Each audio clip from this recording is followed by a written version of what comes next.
읽어도 믿어지지 않는 그런 내용이죠. 자, 오늘 본문을 가지고 복음이 나에게 흘러왔다, 복음이 나에게 흘러왔다라는 제목으로 함께 은혜 나누겠습니다.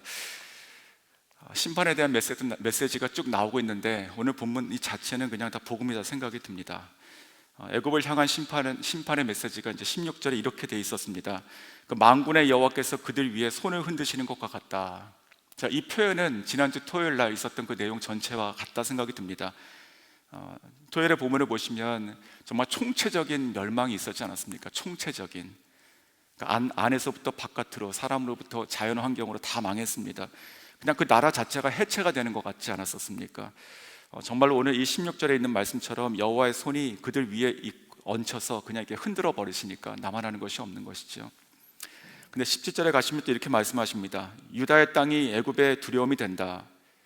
자, 이것은 유다의 땅에 임할 하나님의 심판, 즉 유다의 땅에 임할 하나님의 심판, 아수르를 통해서 징계받는 그 모습을 애굽이 보면서 두려워하게 된다는 이 말씀입니다.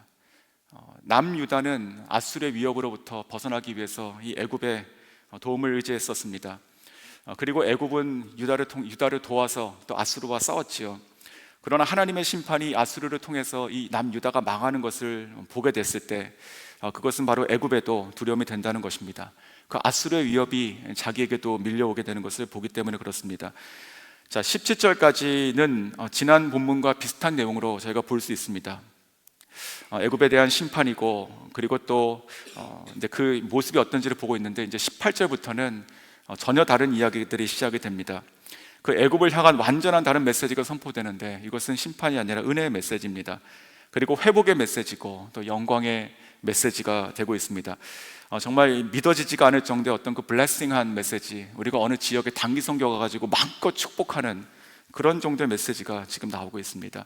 자, 18절부터 시작되는 이 메시지는요, 정말 중요한 것은 이것 역시 그 만군의 여호와 하나님께서 하신 말씀, 즉 심판 후 회복을 하시는데, 그것이 이스라엘뿐만이 아니고 그리고 애굽, 나아가서 아수르까지 간다라는 말씀이죠. 자, 18절 제가 다시 한번 읽어드립니다. 그날의 애굽 땅에 가나안 방언을 말하며 만군의 여호와를 가리켜 맹세하는 5 성읍이 있을 것이며 그중 하나를 멸망의 성읍이라 칭하리라. 자, 이제부터 볼 이 회복은 그날, 즉 궁극적으로 마지막 때를 향하고 있기는 합니다. 그리고 또 오늘 본문이 뒷부분에 가면 아수르까지 회복이 일어나고 있죠. 근데 이 회복이 일어나는 이 순서를 보면 먼저 이 남유다가 망하고 회복이 되죠. 남유다의 회복 자체가 시작이 되어서 그 생명이, 그 회복이 흘러가서 어디까지 간다는 것입니까? 바로 애굽과 그리고 아수르까지 가게 된다는 그날을 얘기하고 있습니다. 즉 이 하나님의 이 회복은 궁극적으로 정말 이 땅에 있는 모든 민족과 나라, 하나님의 회복과 그리고 구원이 임한다라고 하는 것을 말씀하고 있는 것입니다. 오늘 18절에 애굽에 그 가나안 방언이 있다라고 얘기하고 있죠. 저희가 신약 성경을 보면 단기적으로 이루어진 것을 볼 수 있습니다. 즉 흩어졌던 자들, 이 유대인들이 애국과 또 유럽, 다메섹, 또 혹은 옛 아수르 지역까지 다 흩어져 있었고, 그들은 사도행전 2장에 보면 다 모여들게 됩니다. 그래서 예루살렘에 왔다가 성령이 임하는 것을 받고 또 교회가 탄생하는 것을 보게 되죠. 목격하게 됩니다. 그리고 그들은 자기가 왔던 곳으로 돌아가서 자기가 본 것을 증언하게 됩니다. 그러면서 그곳에 성령의 교회들이 탄생하기 시작하죠. 사도들이 가기 전에 먼저 교회가 일어나는 것들을 저희가 보게 되죠. 그 중에 대표적인 교회가 바로 로마 교회입니다. 사도 바울은 로마에 간 적이 없이 로마서를 쓰게 되는 것이죠. 자, 이와 같이 궁극적으로는 이 애굽에도, 그리고 애굽에도 가나안 방언이 있을 것이다. 그리고 히브리어가 통용되는 때가 올 것이다. 그러니까 하나님의 회복, 구원이 그곳에 또 편만하게 미치게 된다는 말씀을 지금 하고 있습니다. 오늘 본문에 보면은 5 성읍에 대한 얘기가 나오는데, 그 중에 하나가 멸망의 성읍이라고 칭한다 이렇게 되어 있죠. 이 회복의 메시지와 멸망이라고 하는 것은 잘 어울리지 않는 것 같습니다. 하지만 묵상하다 보니까 이거 자체도 복음이다 생각이 듭니다. 이 회복을 받을 수 있는 이 자격이 멸망의 성읍이 아니고서 누가 있겠습니까? 우리가 멸망하지 않을 자격이 있다면 회복이라는 말이 필요 없는 것이 아닙니까? 하나님의 회복은 정말 죄와 사망으로 죽을 수밖에 없는 이 멸망의 성읍의 이름처럼 바로 그런 곳에 임하는 것입니다. 바로 그것이 저희들에게 온 그 회복의 메시지겠죠. 자, 이러한 이 복음의 메시지가 이제 19절부터 계속 이어지고 있습니다.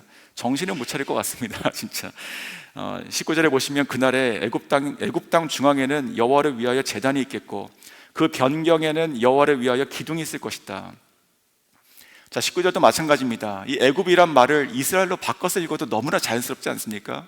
그날에는 그 이스라엘의 중앙에 정말 하나님을 섬기는 전이 있을 것이고 그 변방에는 기둥들이 설 것이다.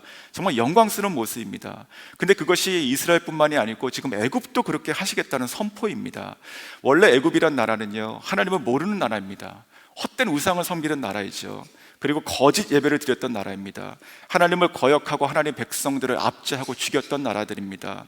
하지만 하나님께서는요, 그들의 그런 모든 멸시로 갚지 않겠다는 것이죠. 하나님은 하나님께서 받으신 모든 경멸을 경멸함으로 갚지 않으시겠다는 뜻입니다. 하나님은요, 하나님을 무시한 백성을 무시하고 넘어가지 않으신다는 뜻이죠.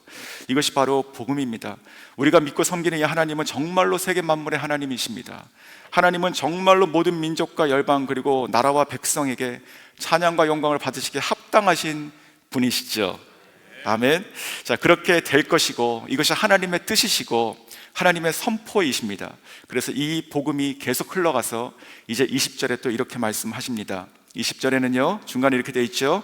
그들이 그 압박하는 자들로 말미암아 여호와께 부르짖겠고, 자, 누가 부르짖는다고 되어 있죠? 애굽이 부르짖는다고요. 그리고 뭐라고 이어지고 있습니까? 여호와께서는 그들에게 한 구원자이자 보호자를 보내사 그들을 건지실 것이다. 자, 이 한 구원자 그리고 보호자는요, 당연히 예수 그리스도 메시아가 되는 것이지요. 주님이 그들의 부르짖음도 외면하지 않으시고 가사 그들을 건지실 것이다. 거진 복음의 메시지입니다. 자, 21절도 마찬가지예요. 여호와께서 자기를 애굽에게 알게 하시리라. 그날에 애굽이 여호와를 알리라. 제물과 예물을 그에게로 드리고, 그 다음 뭐라고 되어 있습니까? 그들이 경배할 것이다. 여호와께 서원한 대로 그대로 행하리라. 거진 하나님의 백성 성도의 삶 아닙니까? 자, 이것은요, 곧 멸망하고 그러나 하나님께서 선택하신 백성이었던 남유다를 회복해서 이렇게 하시겠다는 말씀이 아니라, 이것은 그들을 압제하고 그들을 치고 멸망하게 하는 그 주변에 있는 나라들, 지금 이것은 애굽 혹은 또 아스르를 향하신 하나님의 회복의 메시지입니다. 정말 영광스러운 복음이 아닐 수 없습니다. 그래서 22절에 이러한 복음이 선포되고 나서 이제는 다시 현재 시점으로 돌아오는 것 같습니다. 이렇게 말씀하시죠. 여호와께서 애굽을 치실지라도 치시고는 고치실 것이므로 그들이 여호와께로 돌아올 것이라. 여호와께서 그들의 간구함을 들으시고 그들을 고쳐주시리라. 아멘. 정말 저도 설교를 준비하면서 이런 말씀이 있었나 싶었습니다. 이거 내가 지금 복음을 전하고 있나 멸망을 전하고 있나 이런 생각이 드는데, 그 애굽을 그 죄로 인해서 심판하시고 치시긴 하십니다. 근데 그 너무나 마땅하고 공의의 하나님이시죠. 그런데 치시고 심판하시는데, 그리고 나서는 고치신다고 말씀하십니다. 하나님께서 치시는데 고치신다. 그리고 그들은 다시 여호와께로 돌아온다고 하는 지금 복음의 선포를 하고 계신 것이죠. 자, 이제 23절부터는요, 이 회복의 메시지가 더욱더 확대가 되는 것을 볼 수 있습니다. 끝도 없습니다. 자, 애굽뿐만이 아니고 아수르까지 그렇게 하신다고 지금 선포하고 계시죠. 23절입니다. 그날에 애굽에서 아수르로 통하는 대로가 있어 아수르 사람은 애굽으로 가겠고 애굽 사람은 아수르로 갈 것이며 애굽 사람이 아수르 사람과 함께 경배하리라. 완전히 형제 자매 아닙니까? 그렇죠? 이 말씀을 듣고 있었던, 이 말씀을 지금 받는 사람은 그 당시에 이제 남유다 사람들입니다. 이 말 듣고 어떻게 생각했을까 생각이 듭니다. 저희는 지금 이 현대를 살아가는 은혜의 시대에 살고 있으니까 그냥 은혜로 다가오지만, 이 멸망을 직면하고 있고 또 아스루와 애굽을 바라봤던 그 남유다 사람들은요, 거진 이 말을 믿기가 어려웠을 것입니다. 아니, 이것을 적고 얘기하고 있는 이 이사야도 도대체 무슨 마음이 들었을까? 아마 이것은 혼란이 아니었을까 생각이 들었습니다. 애굽과 아스루, 이 모두 얼마나 정말 이스라엘을 괴롭혔고 그리고 짓밟고 망하게 한 나라들입니까? 그런데 오늘 말씀 보니까 하나님의 선포입니다. 이 애굽과 이 아스루가 서로 통한다고요. 서로 통합니다. 그리고 함께 하나님을 경배한다. 정말 이 남유다가 심판을 받고 멸망할 것이지만 나중에 하나님께서 회복하시면 이 회복의 이 생명이 흘러가가지고 좌로 우로 흘러서 정말 믿기지 않는 이 애굽과 아수르가 다 통하게 된다. 이 말씀을 지금 하고 있는 것입니다. 제가 이 말씀을 읽으면서 그런 생각이 들었습니다. 만약에 내가 그 중동이나 아니면 북아프리카에 있는 선교사였다면 이 말씀 듣고 사역의 미니스트리 이름을 하나 지금 얻었을 것 같습니다. 어, 그 이스라엘을 중심으로 해가지고 일종의 저희가 러스트 그 벨트 아니면 바이블 벨트라고 하는 게 있지 않습니까? 선거철이 되면 그냥 이 중동과 북아프리카를 잇는 복음의 대로 벨트가 만들어지는 것 같습니다. 그냥 선교사들이 그렇게 연합해가지고 그냥 이 말씀 붙잡고 그냥 I19, 23이라는 프로젝트 이름을 내고 그냥 정말 통 크게 진짜 영적인 그런 토목공사를 한번 이뤘으면 어떨까 이런 생각이 들었습니다. 정말 믿기지 않는 그런 얘기입니다. 자, 다시 본문으로 돌아가면 자, 이 믿기지 않는 본문은 이 복음의 선포는 이제 24절과 25절 되면 정말 절정을 이루게 되죠. 절정. 그날에 이스라엘의 애굽 및 아스루와 더불어 셋이 세계 중에 복이 되리라. 자, 이는 만군의 여호와께서 복을 주시며 이르실 때 내 백성 애굽이여 내 손으로 지은 아스루여 나의 기업 이스라엘이여 복이 있을지어다. 야, 이건 무슨 아브라함의 언약 아닙니까 진짜? 완전히 그냥 하나님의 백성에게 주시는 그냥 진짜 하나님께서 가장 모든 것을 부어주시는 은혜와 복의 말씀을 다 주고 계십니다. 정말 이 말씀이 성경에 쓰여진 것이 아니라면 믿지 못할 것 같습니다. 그 애국과 아스르를 하나님께서 선택하신 나라다. 나의 손으로 지은 나라다. 내가 복으로 삼겠다. 세계 중에 복으로 삼겠다 라고 하는 것은 이스라엘에게 주셨던 말씀과 똑같은 것입니다. 정말로 이 복음의 이것이 바로 복음의 정수라 생각이 듭니다. 그냥 나를 위한 것만 그냥 이러니까 이유가 있어가지고 하나님을 경배했으니까 저들은 하나님을 배역했으니까 이럴 수 없는 것이죠. 그냥 복음의 정수입니다. 복음의 정수. 정말로 하나님의 나라 그리고 선택받은 백성 이스라엘 그 대척점에 서 있었던 이 당시의 이방의 상징 애국과 그리고 또 아스루. 근데 복음은 이 모든 민족과 나라의 그리고 백성에게 편만할 것이다. 이것이 바로 하나님께서 아브라함에게 하신 그 정말 그 언약입니다. 그렇지 않습니까? 바로 이 복음이 결국은 모든 나라에게 흘러갔고 그것이 우리에게 흘러온 것이죠. 자, 오늘 이 본문의 이 분석과 묵상을 통해 가지고 우리가 무엇을 깨달을 수 있는가? 저는 짧게 두 가지만 좀 생각해 보겠습니다. 첫 번째는 저희도요 그 복음의 편견을 깨야 된다는 것입니다. 복음의 편견. 이 남유다 사람들과 이 남유다 사람들에게 이 아스루와 또 애굽은 정말 멸망과 심판의 대상이었습니다. 이 복음과 구원의 대상이 아니었던 것이죠. 하나님의 국률 또 구원의 대상은 절대 아니었습니다. 아니라고 생각하는 것이 아니라 그것은 받아들일 수 없는 것이었습니다. 오히려 그들이 망하길 원했을 것입니다. 그것이 공이라 생각했겠죠. 하지만 오늘 이와 같은 한계가 복음을 믿고 받아들인 저희들에게도 있는 것 같습니다. 모든 사람에게 예수님께서 필요하시다. 예수님 필요하시다. 복음을 전해야 된다라고 우리가 생각하지만 하지만 모든 사람을 제가 그렇게 못 대하는 것 같습니다. 나에게 좀 그렇게 잘 대해주지 않는 사람, 힘들게 하는 사람, 내가 믿는 것을 이렇게 핍박하는 사람, 그것이 누구건 간에 그것을 어느 선이 넘어가면 미워지기 시작합니다. 그래가지고 떠나고 싶고 말 섞고 싶지 않고 내가 복음을 전하는 건 좋은데 저 사람에게는 전하기가 꺼려지고 그런 경험 없으십니까? 그래서 제가 그렇게 기도하지 않습니까? 하나님 저 사람을 좀 내 인생에서 좀 이렇게 치워주십시오. 보기 싫습니다. 그런 경우들이 혹 있지 않았었습니까? 근데 우리 이 성경 말씀 보시면 정말 딱 이 남유다 사람들이 하고 싶은 그런 얘기를 하고 싶은 대상이 딱 이런 사람들입니다. 애굽이고 아수르였죠. 그런데 우리가 하나님께서 그 모든 어떤 사람도 이 애국과 아수르처럼 우리의 편견과 한계에 밖에 있는 그 사람도 누구도 다 하나님께서 품으신 영혼이라는 것이죠. 만약에 그 사람이 정말 나는 싫은데 내 주변에 항상 있어요. 그러면 그 사람은 누굴 통해서 복음을 들어야 되겠습니까?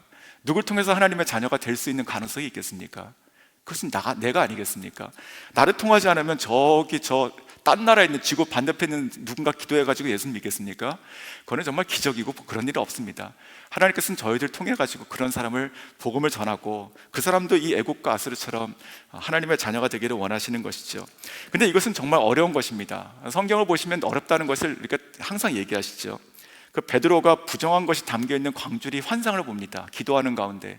그래가지고 뭐라고 얘기합니까? 하나님 저 이런 거 먹을 수 없습니다.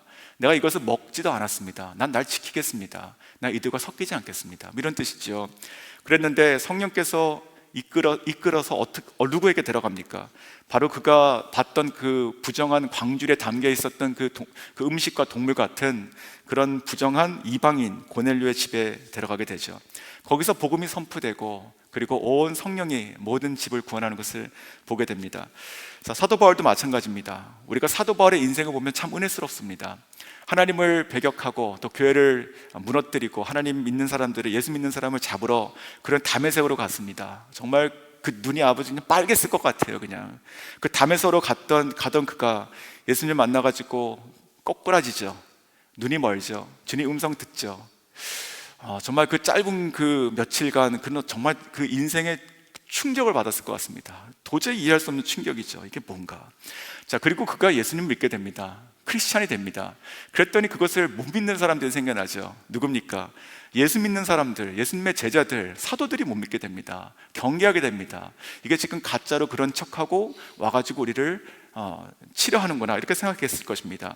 자, 그러한 한계가 있는 것이고 편견이 있는 것입니다. 두려움도 있습니다. 뭐 당연한 것이죠. 하지만 우리가 예수님을 복음서에서 보면 예수님은 복음을 전하시는 데 있어서 항상 이러한 편견과 한계를 항상 깨셨습니다. 정말로 불가능한 사람들에게만 다가가셨어요. 예수님께서 뭐라고 하셨습니까? 그 제자들이 얘기합니다. 예수님의 제자들이, 예수님, 이 사람이 눈 못 보지 못하는 것은 누구의 죄 때문입니까? 이 사람 죄 때문입니까? 그렇게 죄에 대한 얘기를 합니다. 그랬더니 그것이 아니었죠. 예수님은 그 사람을 어떻게 고치십니까? 침을 뱉으셔가지고 친히 그 손으로 진흙을 이겨가지고 창조의 작업을 하시잖아요. 그 사람에게 눈에다가 자기의 손을 대시면서 다시 새로운 눈으로 만들어 주십니다. 그리고 가늠한 여인을 현장에서 잡아왔습니다. 돌을 짚고 있습니다. 이건 율법으로 돌을 쳐야 되는 상황입니다. 그때 어떻게 하셨습니까? 예수님께서 돌려보내시고 나중에 그 여인에게 가서 다시는 죄를 짓지 말라, 이 죄를 그냥 없이 눈 감아 주신 것이 아닙니다. 그러실 수 없는 분이에요. 그 죄를 가져가신 것이죠.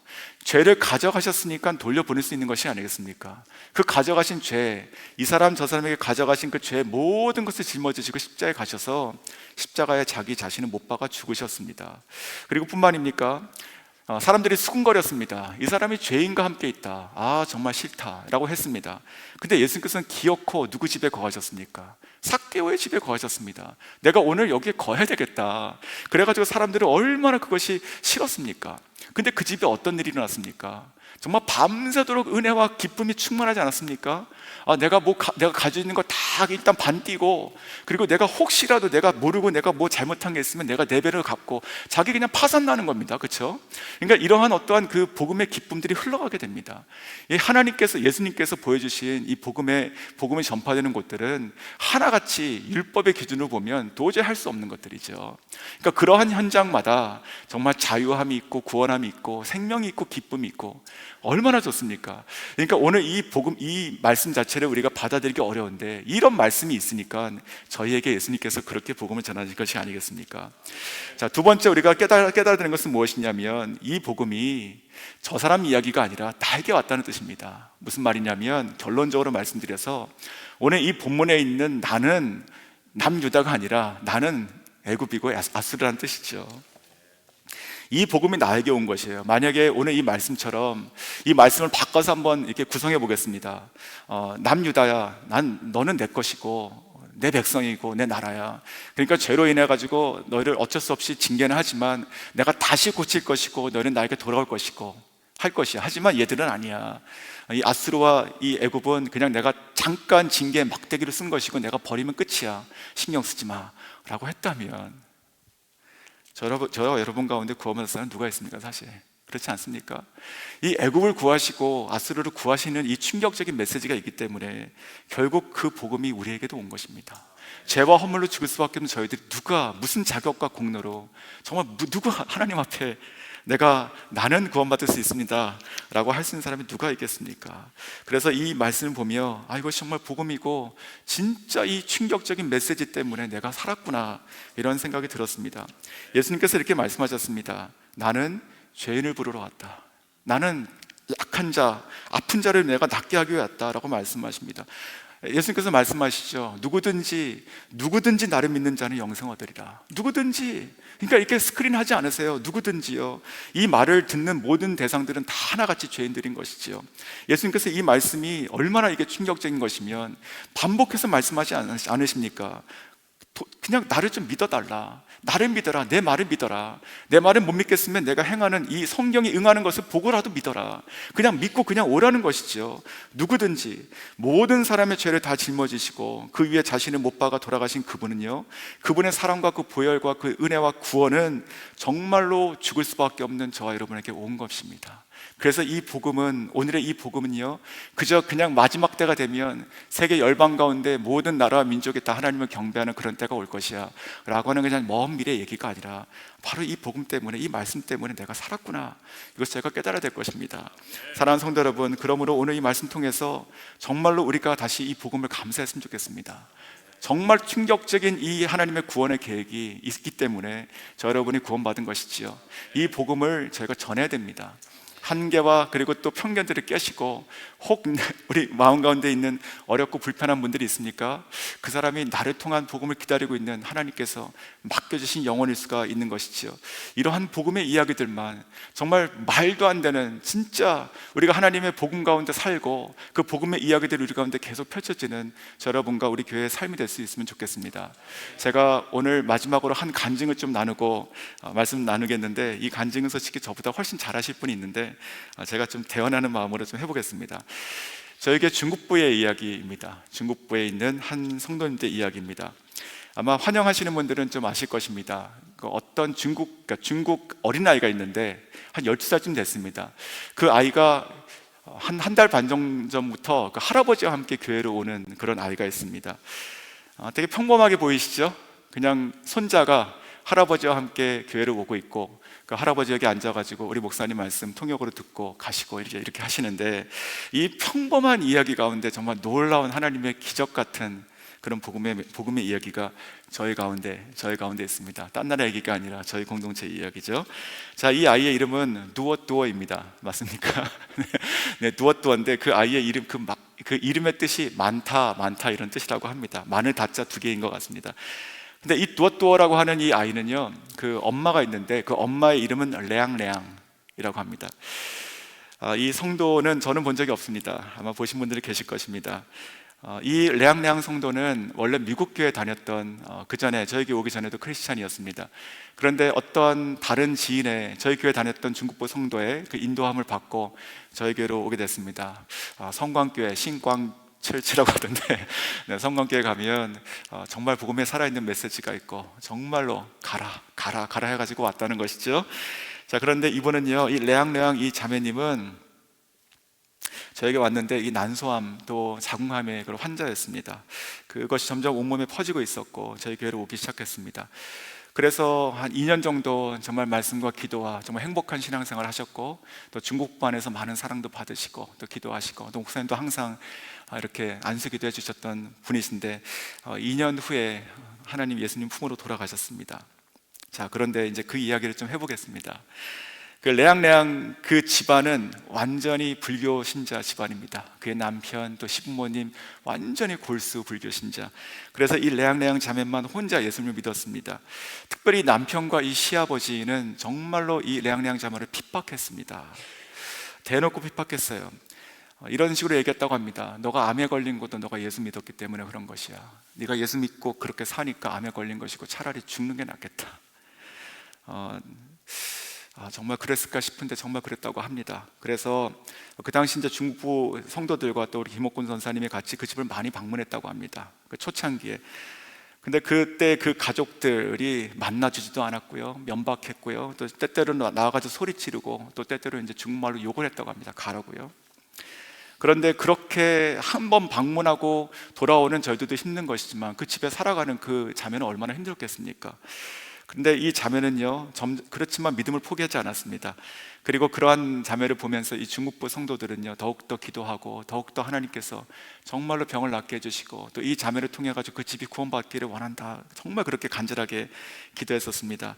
그런 기도뿐만이 아니고 그 모든 성도들이 다 힘을 합쳐가지고 돌아가면서 그 집을 방문하고 또 같이 도와주고 하는 일들을 해갔습니다. 근데 이 레앙레앙의 그 병은요, 점점 악화되었습니다. 그 암은 점점 몸에서 퍼졌고요, 그래가지고 그 고통은 더 심해졌습니다. 그러면서 동시에 그 집안에서 받았던 그 멸시, 그 핍박이 있었잖아요. 견디지 못하고 결국 마지막에 다시 방을 구해가지고, 조그만 방을 구해가지고 자기 아들, 그때 이제 4살 된 아들이었는데 그 아들과 함께 나와가지고 혼자 지내면서 믿음 생활을 하기 시작했습니다. 그때 중국보 성도들은요, 나눠가지고 서로 순번을 정해가지고 가서 그 자매를 돌보고, 또 가사일을 돌봐주고, 또 목욕시켜주고, 또 기도해주고, 음식을 갖다주고, 그 아이를 계속 축복해주고 했다고 합니다. 그리고 그 자매는요, 그 레앙레앙 자매는 자기 아들, 4살 된 아들을 데리고 계속 힘써서 교회에 와서 목사님 말씀 듣고 예배드리고 같이 기도받고 그렇게 돌아가곤 했다고 합니다. 그런데 그 자매는 점점점 병이 악화됐습니다. 그래서 병원에 입원하게 됐고요.